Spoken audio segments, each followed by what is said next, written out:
اعوذ باللہ من الشیطان الرجیم بسم اللہ الرحمن الرحیم۔ سب سے مضبوط انسان کون ہے؟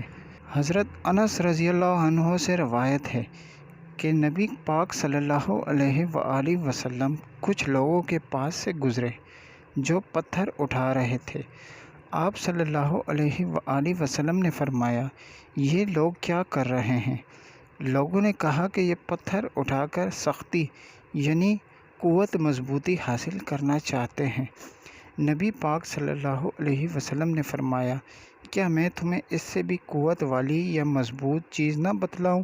یا اسی طرح کی کوئی بات کہی۔ وہ شخص جو غصے کے وقت اپنے آپ کو قابو میں رکھتا ہے وہ اس سے زیادہ قوت والا اور مضبوط ہے۔ یعنی کہ جو انسان اپنے غصے کو قابو میں رکھتا ہے وہ سب سے زیادہ قوت والا اور مضبوط ہے۔